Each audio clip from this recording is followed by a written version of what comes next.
Hello friends, welcome to my YouTube channel AR resolution. आज की video में हम स्टूल टेस्ट से संबंधित बहुत सी जानकारियां जानेंगे।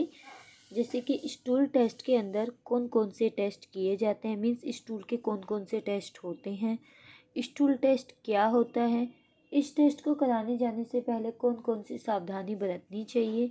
ऐसी ही बहुत सी जानकारियाँ इस वीडियो में हम जानेंगे। तो स्टूल टेस्ट क्या होता है, सबसे पहले हम यह जानेंगे।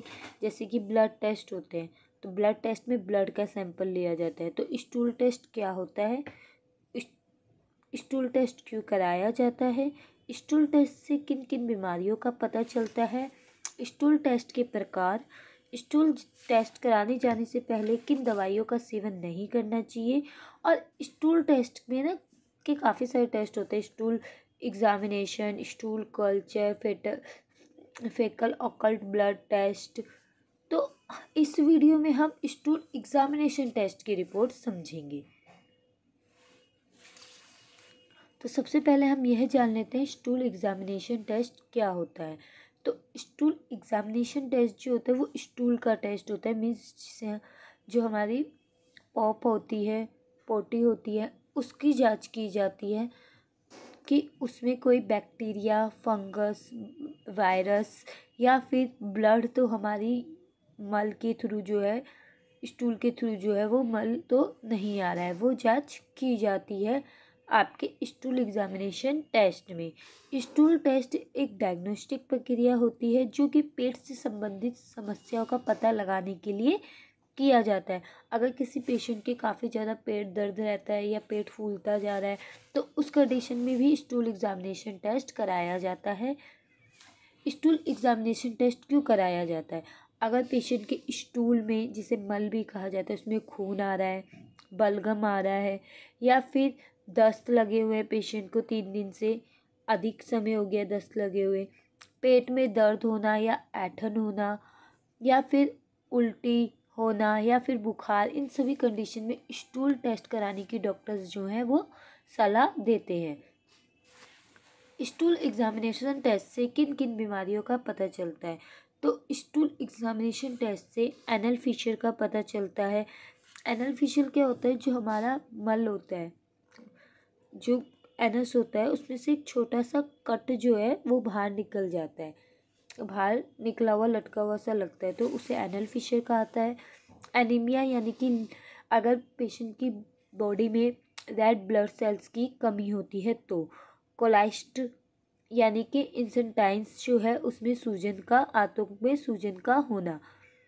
कॉलन पॉलिस्ट, कोलेस्ट्रॉल यानी कि कॉलिन, कोलेट्रेक्टल यानी कि कॉलिन कैंसर, बवासीर संक्रमण, इन्फ्लेमेटरी बाउल्स डिवीज, सेक्रेटरी, पेट के अल्सर यानी कि पेट में घाव होना, इन सभी कंडीशन में जो है एग्जामिनेशन टेस्ट कराया जाता है और इन बीमारियों का स्टूल एग्जामिनेशन टेस्ट से पता चलता है।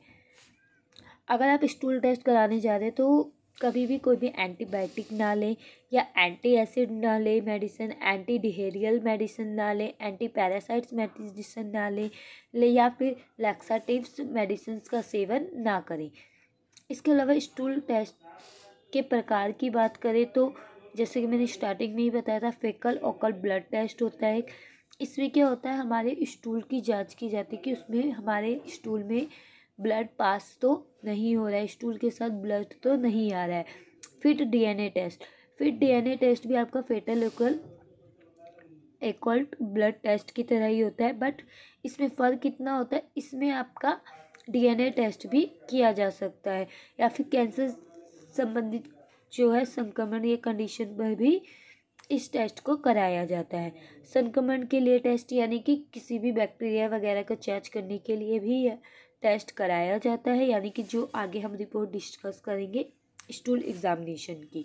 ये स्टूल एग्जामिनेशन की टेस्ट की रिपोर्ट है जिसके बहुत से पैरामीटर हम इस वीडियो में डिस्कस करेंगे। जैसे कि सबसे पहले आता है कलर, तो स्टूल का जो कलर है वो ब्राउनिश होना चाहिए।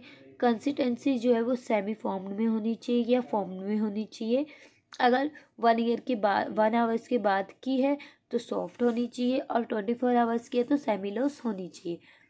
पस सेल जो है वो ओनली 1 से 2 होनी चाहिए। अगर इससे ज़्यादा है यानी कि पेशेंट के स्टूल में जो है बैक्टीरिया हो सकता है। रेड सेल्स हमेशा नील दी जाती है, बट हीमोफीलिया अगर होता है पेशेंट को तो उस कंडीशन में जो है यह प्रेजेंट दी जाती है। बैक्टीरिया एब्सेंट दिए जाते हैं।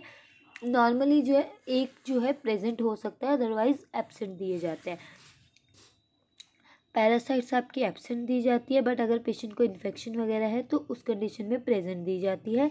रीस्ट सेल आपकी एब्सेंट होती है, बट डिहायरिया होता है तो प्रेजेंट दी जाती है। फैट ग्लोबल्स आपकी एब्सेंट दी जाती है। अनडाइजेस्टिव फूड हमेशा आपके एब्सेंट दिए जाते हैं। यह हमारी स्टूल एग्जामिनेशन टेस्ट की रिपोर्ट थी।